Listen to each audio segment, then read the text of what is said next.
Estoy con Bruno Rojas, investigador del CETLA, cambios en la economía boliviana y el impacto en el empleo, temas sociales, si bien son temas económicos, pero el fuerte contenido social es lo que nos interesa para conversar esta noche con Bruno. Qué gusto verte, querido Bruno. Buenas noches, bienvenido. Jimena, buenas noches, muchísimas gracias como siempre por la invitación y por la posibilidad de poder compartir algunos temas como los que ha mencionado. Muchas gracias por la invitación. Bruno, cuando hablamos de salarios de la gente que sí tiene trabajo, que tengo entendido es el 20% de la población, no creo que sea más, ¿tienen ustedes el dato de cuánta gente es asalariada en Bolivia? Sí, a ver, el año 2011, en las principales ciudades del país, alrededor de un 56% de la población total ocupada eran trabajadores asalariados. Esto ha disminuido relativamente a un 51%, esto ya con datos oficiales del Instituto Nacional de Estadísticas, alrededor del 51%. Esto quiere decir, Jimena, que más de la mitad de la población que trabaja, que tiene una fuente de trabajo, vive vendiendo su fuerza de trabajo, vive gracias a un salario. ¿Pero ese es trabajo asalariado urbano o rural o está completo? Urbano. La información que doy, sí, vale la aclaración, es para el mundo urbano. El mundo rural todavía es un misterio, Jimena. Es una deuda que en el caso de la institución tenemos como algo pendiente, que tiene que ver con la situación del empleo rural, y en ese marco seguramente para observar el empleo asalariado. Pero de todas maneras, aprovecho para comentar que un cambio importante que se ha ido registrando en el mundo rural ha sido el incremento del trabajo asalariado. Con relación, por ejemplo, haciendo una comparación rápida entre el año 2006 y el año 2012, donde de un 16% se incrementa hasta un 25%. Eso nos está mostrando, Jimena, reitero, a propósito del mundo rural, un cambio que tiene que ver con que la economía campesina, el cultivar la tierra, ya no es precisamente una fuente segura de ingresos por las diferentes razones que hacen, por ejemplo, a la propiedad de la tierra, la capacidad de producción de la tierra. Esto que ya permanentemente se habla de esta situación del minifundio, el surcofundio, en fin, que ha hecho que los campesinos, en algún caso, dejen de ser campesinos para convertirse en asalariados, así sean temporales. Esto es un cambio muy importante, reitero, a propósito de hablar justamente de gente que vive de vender su fuerza de trabajo. Bruno, en materia de los asalariados, la demanda de trabajo, ¿qué es lo que requiere o permanece concentrada en esos puestos de calificaciones bajas, por ejemplo? ¿Hay demanda para los profesionales universitarios, para los técnicos? ¿Cuál es la demanda concentrada? A propósito de eso, Jimena, nosotros hemos concluido recientemente un estudio, pronto un libro, cuyo primer capítulo tiene que ver precisamente sobre el contexto económico, el contexto laboral, y en ese sentido, ya utilizando información oficial del Instituto Nacional de Estadísticas, reitero, nos permitió sencillamente comprobar varias características del mercado de trabajo y fundamentalmente características que hacen al trabajo asalariado. Una de estas primeras características, y que, digamos, tiene el agravante de que se ha profundizado negativamente, tiene que ver precisamente con que la mayor parte de los trabajadores asalariados están en puestos de trabajo donde no se requiere calificación laboral, es decir, donde la profesión, el oficio, una formación técnica no cuenta precisamente como un elemento principal como para poder aspirar a una fuente de trabajo. Estamos hablando en términos generales de que se ha incrementado desde un 65% a un 71%. Esto quiere decir que el 71% de la población que tiene una fuente de trabajo lo hace en puestos de trabajo de menor calificación laboral. En el caso de los asalariados baja un poquito, hasta un 54%, pero de todas maneras es una característica que está marcando ya de manera definitiva al mercado laboral. Y claro, esta característica no es precisamente una buena noticia para jóvenes, por ejemplo, que tienen una profesión, están estudiando actualmente y quieren saber cuáles son o cuáles van a ser las perspectivas de poder conseguir una fuente de trabajo. Entonces, esa es una característica importante. La otra es que tiene que ver que el empleo se concentra también con más fuerza en el sector informal. Se ratifica esta característica con datos del 2014, hasta un 60% de la población que trabaja, vive, tiene una fuente de ingresos a partir de una pequeña actividad económica, una unidad económica, el trabajo por cuenta propia, el trabajo independiente, en fin. Pero aquí viene un elemento terrible, es el hecho de que si bien crece el sector informal, no quiere decir para nada que ese es un aspecto valorable, positivo, es un colchón de la crisis laboral, pero para nada significa un empleo de calidad. ¿Qué quiere decir esto? Y esto es algo que ya me adelanto a plantearlo, Jimena.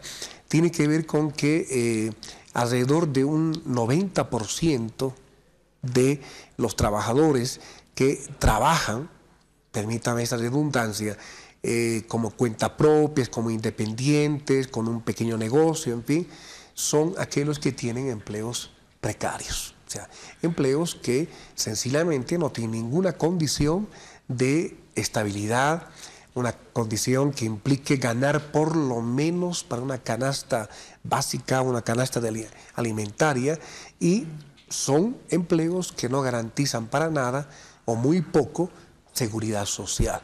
Entonces, esto también, Jimena, es otra característica de estos últimos años. Estamos hablando desde el 2011, 2012 hasta el 2014, es la información que llega hasta ese año, en el sentido de que la precariedad laboral está marcando la creación de empleos, está marcando la posibilidad de la gente a aspirar a una fuente de trabajo. Lo que encuentra la gente en el mercado de trabajo son precisamente ese tipo de empleos, en puestos no calificados laboralmente, más informales, con menor protección social, menor protección legal y generalmente con bajos ingresos. Y en el tema del salario, si hablamos de los asalariados en esas condiciones precarias, sí, estamos hablando del salario mínimo nacional, de los 1.800 bolivianos. El mínimo nacional es un indicador que permite ver cuánta gente gana hasta un mínimo nacional o gana por encima de un mínimo nacional. Alrededor de un 25-30%, Jimena, de la gente que tiene una fuente de trabajo, independientemente si son asalariados o no asalariados, ganaban hasta el 2014 por debajo de un mínimo nacional. Estamos hablando, por ejemplo, de gente que trabaja en el sector doméstico, como trabajadores del hogar. Estamos hablando de, decía precisamente, de trabajadores independientes, cuentapropias, y también un importante porcentaje de obreros que alrededor de un 20% ganaban por debajo del mínimo nacional. Este es un indicador. El otro indicador para también apreciar el por qué decimos que en Bolivia los salarios que se pagan, lo que gana la gente, no alcanza para muchas cosas, se denomina canasta normativa alimentaria. La canasta normativa alimentaria es simplemente un indicador que permite ver la cantidad de nutrientes, de proteínas básicas que necesita una persona para no desfallecer, claro, para no enfermarse, ¿no? Un mínimo estado de salud. Haciendo números, esa canasta normativa alimentaria, Jimena, el año pasado equivalía a 2.930 bolivianos. Bueno, ¿cuánta gente gana por lo menos para cubrir esa canasta normativa alimentaria? Manejando estadísticas, nos encontramos con que alrededor de un 65% gana por debajo o igual no puedo que creer. este monto. Sí. Pero ¿y para qué les alcanza? Exactamente. Dios, qué horror. ¿Y eso qué significa? Significa que la gente trabaja más horas, significa que la gente invierte no solamente tiempo, mucho esfuerzo, mucho sacrificio, pero lo que obtiene como ingreso para poder vivir no alcanza, reitero, ni siquiera para los alimentos. Si hablamos de otro indicador, Jimena, que es la canasta básica familiar, que además de alimentos incorpora salud, educación, transporte, algo de distracción, en fin, estamos hablando que esta canasta equivalía el año pasado a más de 5.800 bolivianos. ¿Cuánta gente gana igual o por debajo de 5.800 bolivianos? ¿Sí? Alrededor de un 92% ganaban igual o por debajo de este indicador. Eso quiere decir que más o menos un 8% son los que ganan por encima de este monto. Entonces, esto nos está mostrando que cada vez los salarios van disminuyendo en cuanto hace a garantizar las condiciones mínimas, tanto de alimentación como lo que significan otras condiciones importantes como son servicios básicos, vivienda, salud, educación, en fin. Entonces, planteo estos indicadores para apreciar un poco más lo que significa tener un salario en el país. Y el otro dato que quiero yo compartir, Jimena, y es algo muy importante, es que si manejamos dos ejemplos en el sector privado, el año 2014 es el año donde llega la información que se puede manejar, se puede procesar. Información oficial. Exactamente. El salario nominal, es decir, aquel dinero que efectivamente recibe en el bolsillo el trabajador, el año 2014 llega casi a 3.800 bolivianos en el sector privado. Quiere decir esto que se ha incrementado, evidentemente, pero una forma de apreciar ese salario que se gana es preguntarse para qué alcanza. ¿Sí? ¿Cuánto se puede comprar hoy de lo que se podía comprar antes? Bueno, ese ejercicio se denomina salario real. El salario real, haciendo este ejercicio, que simplemente consiste en ver los precios, el comportamiento de precios de los productos principales con el que se puede adquirir con el salario, tenemos este ejercicio. Si bien el 2014 el salario nominal era de casi 3.800 bolivianos, el mismo año el salario real baja a 1.422 bolivianos. El 2012 esta capacidad de compra del salario era de 1.532 bolivianos. ¿Esto qué nos está mostrando, Jimena? Que, digamos, el trabajador puede recibir más plata, efectivamente, en su papeleta de pago, pero ¿cuánto puede comprar con esto? Claro, hacemos una comparación cercana, ni siquiera en un periodo más largo. Entre el 2006 y el 2014 nos encontramos que el salario, la capacidad de compra del salario, en lugar de mejorar, disminuyó. Y algo parecido sucede también en el caso del sector público. Esa pregunta te quiero hacer. En el sector empresarial privado, ¿cuál es el porcentaje de trabajadores asalariados? Porque en el sector empresarial también hay el semiempresarial, que ganan por debajo del promedio. Así es. La participación del sector estatal, del sector empresarial bordea más o menos el 25-30%.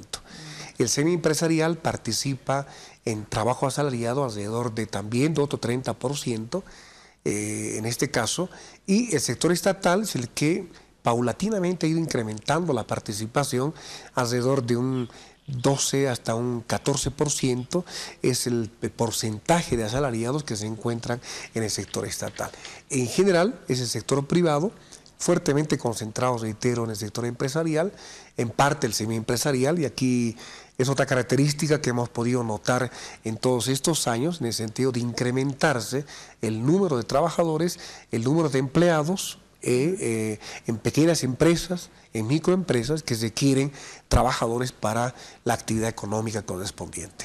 Una última pregunta, Bruno. ¿Y la gente está feliz con ese trabajo, con ese salario que tiene?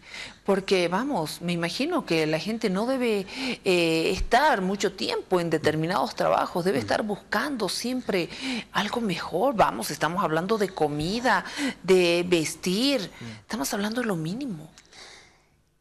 Algunos estudios, encuestas, Jimena, han tratado de medir el grado de satisfacción que tiene un trabajador o trabajadora en la fuente laboral en que se encuentran. En Santa Cruz, según datos publicados en un periódico de esa capital, muestra que más de un 60% en Santa Cruz mostrarían satisfacción con el empleo que tienen. Cuando se pregunta por qué este alto nivel de satisfacción, se refiere fundamentalmente a que tienen cierta mayor estabilidad en el puesto de trabajo que tienen. Entonces, son un poquito más estables, por tanto, hay este grado de satisfacción. O son otro tipo de variables que toma cuenta la gente, que tiene que ver con el trato del gerente, del empresario, la puntualidad del pago. Exacto, la puntualidad del pago, el clima laboral, en fin. Pero no precisamente, Jimena, tiene que ver con lo que sería la calidad del empleo. En otras regiones, este grado de satisfacción está por debajo del 50% como tal. Nosotros hemos podido percibir algo de eso en los jóvenes. Hicimos varias entrevistas a jóvenes y al final les preguntamos, bueno, ¿prefieres o vas a continuar trabajando en el lugar donde estás actualmente? Y generalmente decían sí, dicen sí, pero pese a que la estabilidad, los ingresos, la seguridad social, los derechos laborales y otras condiciones no precisamente eran las mejores en este caso. Entonces, yo creo que con todos esos elementos, en este momento, la gente prefiere aferrarse a algo, prefiere tener algo, entre comillas, un poco más seguro y no precisamente pensar en un empleo de calidad, un empleo digno, como llama la Constitución, en el sentido de lo que significa justamente eso. Y un apunte final, Jimena, la precariedad laboral, los empleos precarios se han incrementado. Y esto es importante puntualizarlo, enfatizarlo, porque a medida que va pasando estos años, lamentablemente, en tiempos de bonanza económica, hemos tenido precariedad laboral. Ahora, en tiempos donde la economía empieza a disminuir su crecimiento, eso se llama desaceleración, estamos teniendo mayor precariedad, sumado a mayor desempleo y subempleo. Entonces, en términos más sencillos, si con la bonanza económica los pobres ganaron casi nada, con esta desaceleración y con la crisis económica que seguramente muy pronto va a vivir el país, los pobres van a ser mucho más pobres y con una situación laboral bastante complicada. Bueno, Bruno, muchas gracias por venir al programa. Realmente nos dejas preocupados porque con todas las investigaciones que hacen en el CEDLA, lo único que podemos evidenciar que, como vos decías, hay pobreza, hay desigualdad social y es precisamente por los bajos ingresos laborales, por la sobreexplotación, tantos temas para hablar en esto, pero hasta aquí te agradezco mucho que nos hayas pintado ese panorama real, porque son las investigaciones que ustedes hacen a través del CEDLA. Gracias, Bruno, y estaremos a la espera de la publicación que ustedes van a hacer sobre estos temas. Jimena, muchísimas gracias, como siempre, y buenas noches. Buenas noches. Bruno Rojas, del CEDLA, a propósito de la realidad de los trabajadores asalariados en Bolivia. Una pausa, enseguida regresamos.